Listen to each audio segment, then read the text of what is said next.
My name is Courtney. I will get this out of the way. I don't have hands. I'm very upfront. I'm very open about that. Very upfront and open about not having hands. Mostly just because I think that women should be honest when they've had work done. This is elective, so it's my personal choice. No, I am a congenital amputee. That means since birth, OG, gold star, okay? And, I make jokes about it. I feel like it's important to me to make jokes. I have a healthy self-esteem. That's very important, very confident person.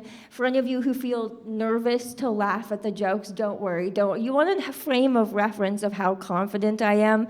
My New Year's resolution this year, fewer limbs. Who gives a shit, okay? Take my head, I'll make it work, New year, no me, I don't give a fuck.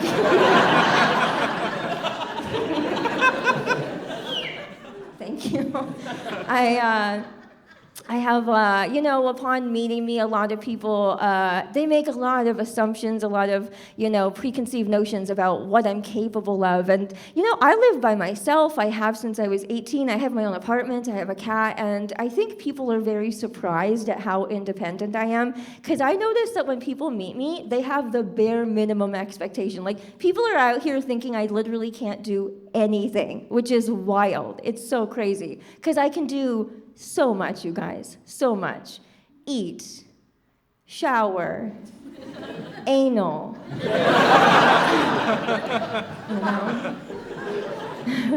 And that's just with this arm, so that's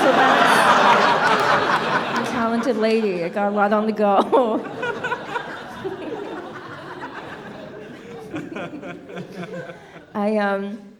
I like doing comedy because I get to visit a lot of different places, and this year I've been doing a lot of small towns. I'm getting to know a lot of really small towns. I don't know if anyone here is from a small town. Any white people whose favorite sushi comes from a diner? Anybody? I'm learning a lot. My key takeaway from small towns is that that you're in a really small town when you take a cab back to your hotel after the bar, and your cab driver is a guy from the bar. And the mayor. He's the same guy who runs this shit. People will, one of my favorite things, though, about small towns is people are very unfiltered. They're unhinged. If they have an honest opinion, you're going to hear it. They're going to tell you straight to your face, And I had a guy come up to me one time in a small town. He came up to me after my set, and he goes, I was on a cruise. He was telling me about this cruise he went on, an Alaskan cruise. He was like, there's a comedian on the cruise. Every night, the stand-up comic performed. He goes, he wasn't very funny, though, but seemed like a steady gig. And then he looked right at me, and he goes, anyway, something to think about. Oh, shit. Okay. Back to the joke books, I guess. But what I love, though, one thing I was nervous about was going to a small town as a person with a disability. Like, I was like, how are they going to accept me, and are they going to be warm? Are they going to be welcoming? They're fucking amazing. Small towns love disabled people like me, They love me because I think they just mostly just love a good story, Like, in a big city, disability results in like trauma and bullying, but in a town of less than 1,000, it becomes village lore really quick, and they love it. They love it, And if a small town has a disabled person there, they're going to tell you about it. They're going to tell you who it is, You roll up to a small town, first thing they say, they're like, y'all meet Table Saw Timmy yet? You got to meet him. You got to meet Table Saw Timmy. He lives down the creek. We love this guy, Table Saw Timmy, okay? He's a gem. He's a real gem. Great heart. Lost 3 digits on each mitt, whacking plywood with his daddy. Now he runs the bakery. Best eggshell cookies in town. We love him. We love Timmy. Feel right at home. Is it too early in the night to ask if this is a fetish crowd? Are we into fetishes? I'll tell you this. I don't have a fetish personally, but I am one. I am one. Yes, thank you. It's true. There are people out there who are into, there are people out there who are exclusively into girls missing limbs. You know, that's a real true thing. Where are they? They're out there on the internet. StubHub? I don't know. Well, I don't know where they gather, but they're out there. Okay.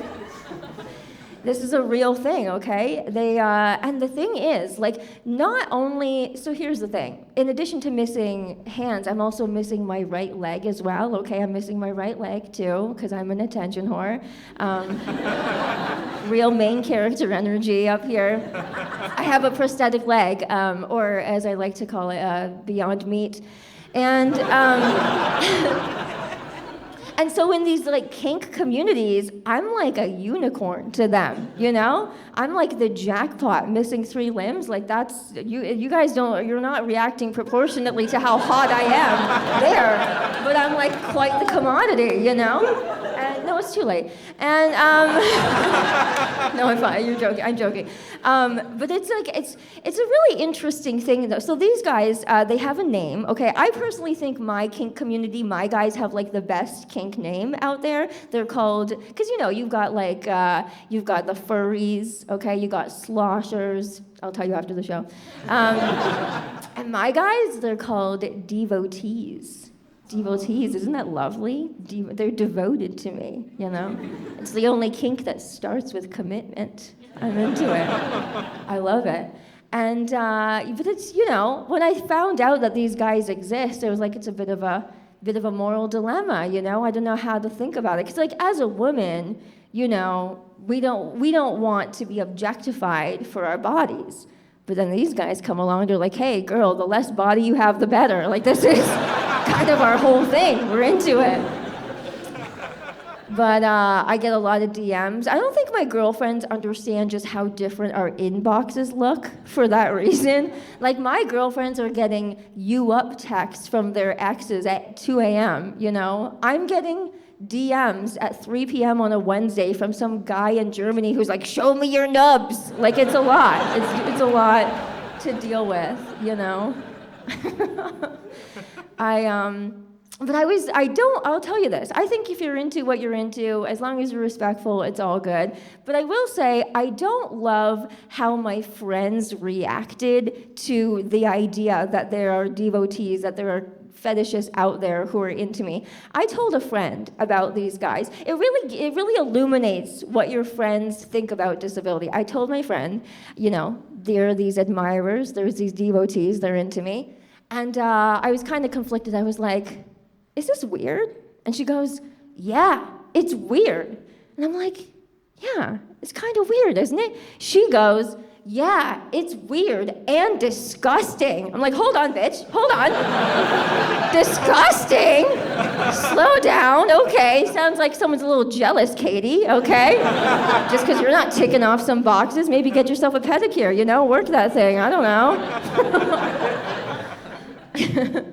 I don't think that I could genuinely date one of these guys, though, a devotee, because I think it would bring out some really real insecurities in me, I think. Because what if I'm dating one of these guys and, you know, I'm going through their social media and I find their ex-girlfriend, and like, what if I find that their ex-girlfriend has fewer limbs than me? Uh-oh. I can't deal with that shit, you know? I'd be so jealous. I'd be like, oh, okay, she's lost all her limbs. I bet you like that, you skeevy little perv, huh? You like that little freak? She's a quad, so sorry I have a leg, I'm so sorry, you know? I would get jealous. I'd be like going through all her pictures. I'd be like getting so, I would know I would have a crash out. I'd be like photoshopping my arms to be like shorter than they are, you know? Photoshopping like both my legs gone. Like I would go crazy. I would go crazy, you know? I'd stalk her. I'd like find her at some coffee shop, you know? I'd be peering through a glass window, just watching her. Look at her sitting there. Look at her missing her arms, ripping into her sweet and low with her teeth. She's a goddess. She's a goddess. She's everything I'm not, and less. I couldn't do it. I couldn't do it. We run into the ex in person. I'm just like trying to overcompensate. I'm like, actually, Jason is into kneecaps now. He likes them. He told me. He likes them. One thing that's really interesting about being part of the disability community, I think we're the only minority group that doesn't get accused of having an agenda, you know? Which is weird, because I think we are the only minority group who actually does have an agenda. I think we do, you know? Because it's like gay people in the queer community, they don't wish that you're gay. Like that, they know that that's not how it works, right? But like us, people in the disabled community, we know this shit can happen to you at any time, you know? And I'm not saying we're wishing it on you, we're trying to recruit you or anything like that. I'm just saying some of you push our buttons, okay? And you know, that's why I think amputees have thick skin when it comes to bullying, you know? Because when I was in elementary school, I had a bully. His name was Corey. He was always making fun of me because I couldn't wear a watch. That was his go-to. Great bullying, great at bullying. Making fun of me because I couldn't wear a watch. I was like, listen, dude, I don't need one to know that diabetes runs in your family and time's ticking, bitch, hey? Your day's coming. You guys have been a lot of fun. Thank you so much. I'm Courtney Gilmour.